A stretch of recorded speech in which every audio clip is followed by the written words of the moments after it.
রাজা মহারাজা জমিদারদের প্রতিষ্ঠা করা দেবদেবীর অজস্র মন্দির ছড়িয়ে রয়েছে সারা বাংলা জুড়ে। আজ আমি আবার চলে এসেছি তেমনই এক বিখ্যাত কালী মন্দিরে। নমস্কার বন্ধুরা, এন্টারটেন বাংলা চ্যানেলে সকলকে জানাই স্বাগত। বড়দেরকে প্রণাম আর ছোটদেরকে অনেক অনেক ভালোবাসা। বন্ধুরা, আমি এখন চলে এসেছি গোবরডাঙ্গায়। এখন দাঁড়িয়ে আছি গোবরডাঙ্গা স্টেশনে। আজকে যাচ্ছি গোবরডাঙ্গার প্রসন্নময়ী কালী মন্দিরে। তো বন্ধুরা, এই কালী মন্দিরে এসে তোমরা কিভাবে পৌঁছবে, এই কালী মন্দির কখন কখন খোলা থাকে, সমস্ত কিছু তথ্য থাকছে এই ভিডিওতে। তো বন্ধুরা, ভিডিওটা স্কিপ না করে পুরোটা দেখার অনুরোধ রইল। ভিডিওটা দেখে যদি তোমাদের ভালো লেগে থাকে অবশ্যই লাইক, কমেন্ট অ্যান্ড শেয়ার করে দিও। আর যে সকল বন্ধুরা চ্যানেলে নতুন আছো তারা চ্যানেলটা সাবস্ক্রাইব করে আমার পাশে থেকো। তো চলো বন্ধুরা, শুরু করা যাক আজকের ভিডিও। বন্ধুরা, এখন আমি দাঁড়িয়ে আছি রানাঘাট স্টেশনে। রানাঘাট স্টেশন থেকে যাব বনগা স্টেশন থেকে শিয়ালদা লোকাল ধরে আমি পৌঁছে যাব গোবরডাঙ্গা স্টেশনে। তো বন্ধুরা, চলে এসেছি আমি বনগা স্টেশনে। এখন 2 নম্বর প্ল্যাটফর্মে দেখো বারাসাত লোকাল দাঁড়িয়ে আছে। তো এই বারাসাত লোকালে উঠেই আমি চলে যাব গোবরডাঙ্গা। তো চলো, সঙ্গে থাকো।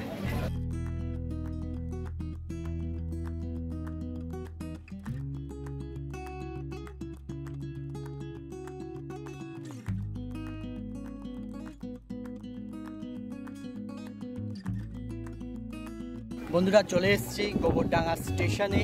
এবারে গোবরডাঙ্গা স্টেশন থেকে বাইরের দিকে বেরিয়ে সামনেই আছে টোটো স্ট্যান্ড থেকে টোটোয় উঠে প্রসন্নময়ী কালী মন্দির যাব।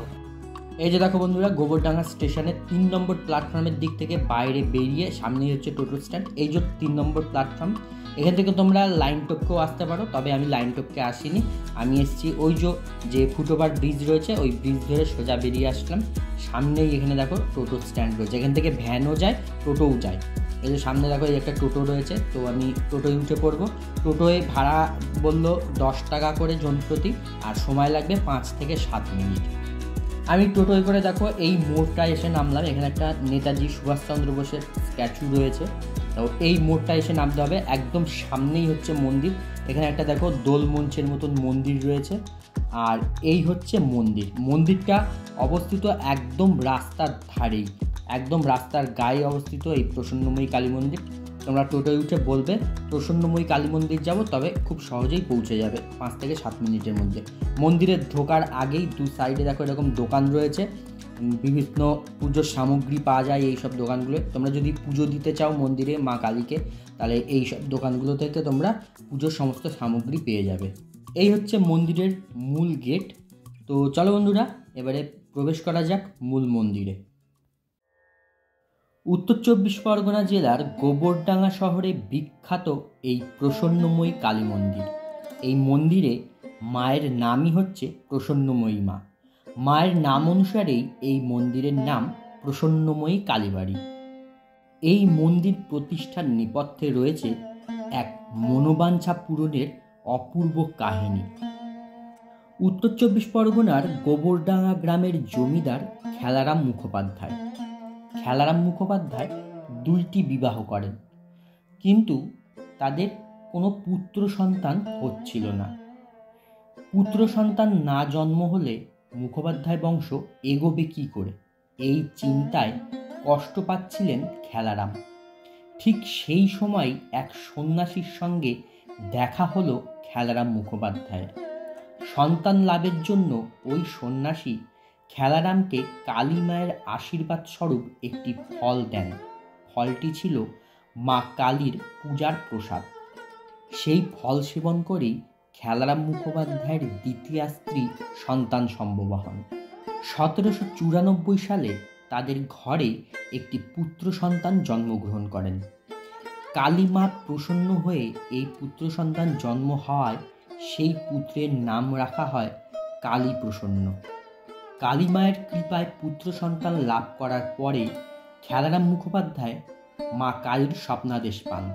মা স্বপ্নে এসে ইঙ্গিত দিলেন তিনি যমুনা নদীতেই আছেন। সেই স্বপ্নাদেশ মেনে পরদিন ভোরে যমুনা নদীতে ডুব দিয়ে মিলল বড় এক কোষ্ঠী পাথর। সেই পাথর থেকেই মূর্তি গড়ার কাজ শুরু হলো। খেলারাম মুখোপাধ্যায় এই কালী মূর্তি এবং কালী মন্দির স্থাপনে উদ্যোগী হন। মন্দিরের কাজ খেলারাম শুরু করলেও শেষ করতে পারেননি। মন্দিরের নির্মাণ কাজ শেষ হওয়ার আগেই খেলারাম মুখোপাধ্যায়ের মৃত্যু হয়। এরপর তার ছেলে কালীপ্রসন্ন মুখোপাধ্যায় মন্দিরের নির্মাণ কার্য সম্পূর্ণ করেন। বাংলার 1229 বঙ্গাব্দে পয়লা বৈশাখ এবং ইংরেজির 1822 সালের 11ই এপ্রিল এই প্রসন্নময়ী কালী মন্দির প্রতিষ্ঠিত হয়। এই কালীবাড়ির উদ্বোধন করেন জমিদার কালীপ্রসন্ন মুখোপাধ্যায়। স্বপ্নাদেশ থেকেই এই বাড়ির পুজো শুরু হয়। সেই থেকেই আজও হয়ে চলেছে এই পুজো। মুখোপাধ্যায় পরিবারের আরাধ্যা দেবী হলেন মা প্রসন্নময়ী।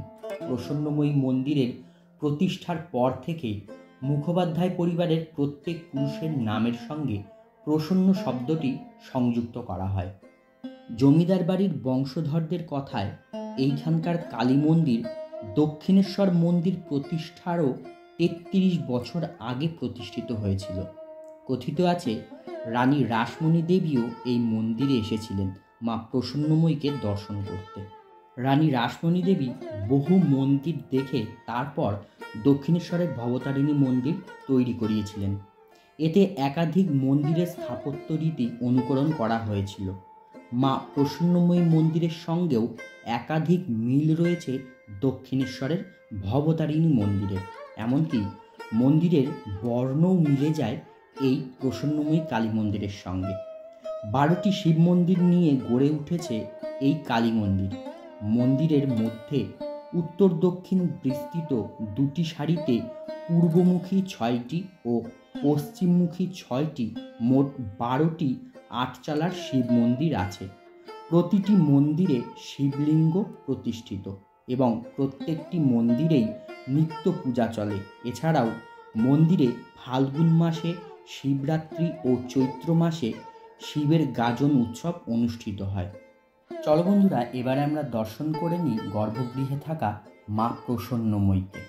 গর্ভগৃহে শ্বেত পাথরের বেদির উপর সবরূপী মহাদেব বিরাজমান। শায়িত শিব শ্বেত পাথরের তৈরি। শিব এখানে দিগম্বর। শায়িত শিবের বুকের উপর দণ্ডায়মান সুদর্শনা দেবী দক্ষিণা কালী মা প্রসন্নময়ী। প্রায় 2.5 ফুট উচ্চতা বিশিষ্ট কোষ্ঠী পাথরের মা প্রসন্নময়ী দেবী। দেবী নানা সোনা রূপার অলঙ্কারে ভূষিতা। ভক্তদের বিশ্বাস মতে এখানে মা খুবই জাগ্রত। এখানে পুজো দিলে মনোবাসনা পূর্ণ হয়। প্রতিদিন সকাল ও বিকেলে নিত্য পূজা চলে এই মন্দিরে। দেবীর নিত্য পূজা ও সন্ধ্যা আরতি ছাড়াও প্রতি বছর বাংলা নববর্ষে দুর্গাপুজোর অষ্টমী তিথিতে এবং কার্তিক মাসের অমাবস্যা তিথিতে সাড়ম্বরে দেবীর পূজা করা হয়। প্রতি শনি মঙ্গলবারেও মায়ের বিশেষ আরাধনা করা হয়। উৎসব উপলক্ষে বিভিন্ন জায়গা থেকে বিপুল সংখ্যক ভক্তদের সমাগম হয় এই মন্দিরে। এই মন্দিরে অনেকেই শনি মঙ্গলবারে মানসিক করে পুজোও দিয়ে থাকেন। সারা বছর এখানে বাংলার বিভিন্ন প্রান্ত থেকে ভক্ত সমাগম হয়ে থাকে। তবে কালী পুজোর দিন ভিড় হয় অনেক বেশি। সারা রাত ভিড় থাকে মন্দিরে।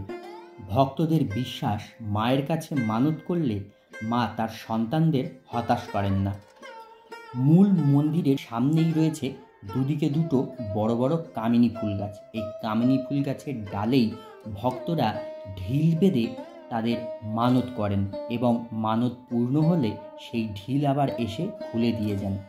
এই যে দেখছো সামনে এই কামিনী ফুল গাছে অনেক ভক্তরা ঢিল বেঁধেছেন।